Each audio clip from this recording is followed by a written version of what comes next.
In occasione della rassegna nazionale Archivissima 2025, dedicata al tema Dalla parte del futuro, il Centro Studi Piemontesi ha scelto di partecipare mettendo in luce le connessioni tra passato, presente e futuro custodite nel proprio archivio. La scelta è caduta su uno degli ultimi archivi ricevuti in dono dal Centro Studi, grazie alla generosità dei fratelli Elena, Luisa e Paolo Vitelli, che in questo modo hanno voluto onorare la memoria dei genitori Giovanni Maria Vitelli e Anna Guglielminetti. La raccolta documentaria conta 196 unità archivistiche, datate dal 1852 al 1982 e, come spesso accade nel caso degli archivi di famiglia, è espressione di una sedimentazione spontanea di testimonianze eterogenee, in cui si riflettono la vita di diverse generazioni tra interessi personali, impegni professionali e ricordi privati. I documenti in questione rivestono un particolare interesse per relazione alla storia industriale piemontese, in quanto attestano l'operato in campo economico e imprenditoriale di Giovanni Losa, fondatore del cotonificio di Robassomero, dell'avvocato Giovanni Vitelli, suo successore nella direzione dell'azienda, e del figlio di questi, Giovanni Maria Vitelli, chiamato da tutti Mario, anch'egli imprenditore e presidente per molti anni della Camera di Commercio di Torino. La famiglia Vitelli, documentata sin dai primi del Settecento, è originaria della Sardegna, ma dalla seconda metà dell'Ottocento si è trasferita in Piemonte, dapprima nel canavese e poi nel torinese, impegnandosi nei campi della libera professione forense e dell'industria manifatturiera. Nel 1906 Giovanni Vitelli sposò Angela Passerini Losa, erede del cotonificio di Robassomero, fondato dal padre adottivo Giovanni Losa nel 1904. Dopo il matrimonio nacquero Maria Luisa e Giovanni Maria.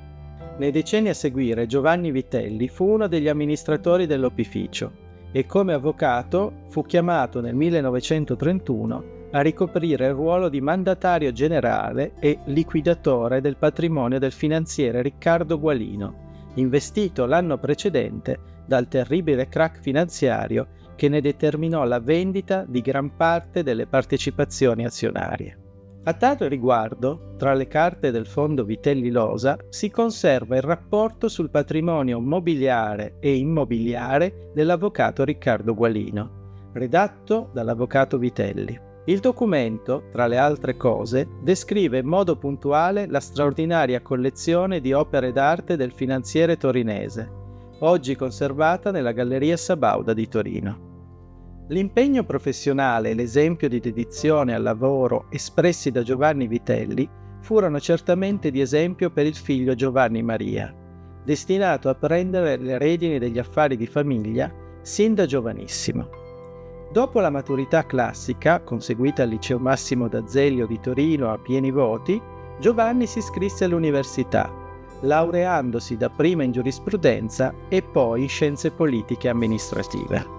Nel 1926, dopo la morte del nonno materno, Giovanni Losa, fu nominato, insieme alla sorella Maria Luisa, contitolare del cotonificio di Robassomero.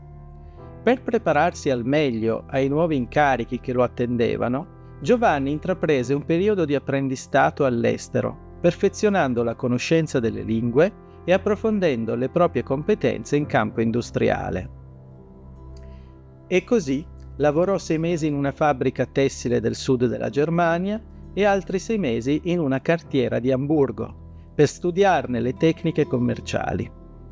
Mentre dal 1928 al 1930 lavorò come operaio in Inghilterra e in Svizzera per specializzarsi nel funzionamento delle macchine tessili e nell'organizzazione amministrativa di un grande gruppo industriale. Nel 1933 visitò anche l'Esposizione internazionale di Chicago, attraversando l'oceano a bordo del transatlantico Rex. Al momento del suo rientro in Italia, il cotonificio di Robassomero contava 90 telai che lavoravano per conto terzi. Tuttavia, nell'arco di 30 anni, sotto la sua guida, l'azienda si specializzò nella produzione di fazzoletti attraverso un forte investimento in attrezzature e manodopera.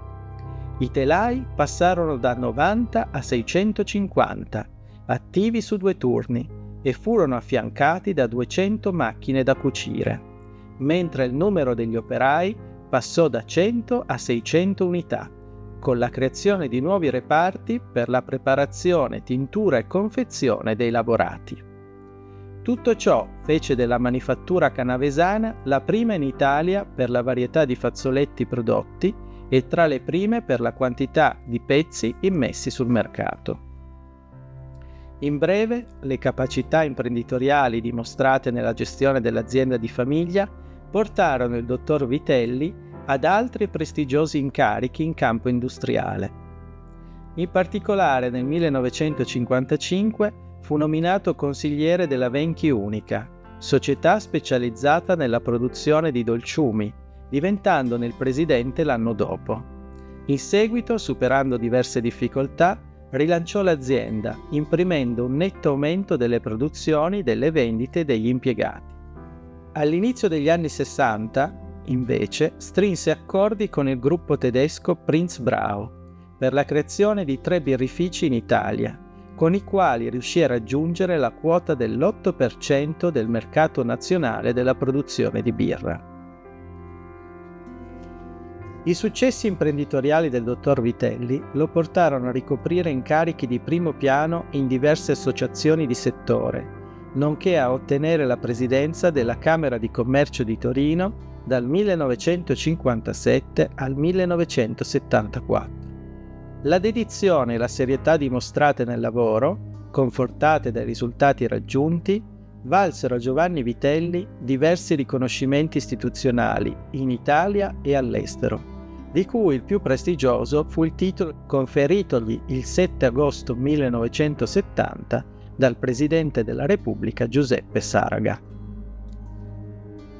In conclusione, possiamo dire che l'archivio della famiglia Vitelli Losa custodisce una preziosa storia di successo imprenditoriale, in cui la tradizione del lavoro si lega a doppio filo alla capacità di leggere i cambiamenti del presente per determinare lo sviluppo delle sorti future.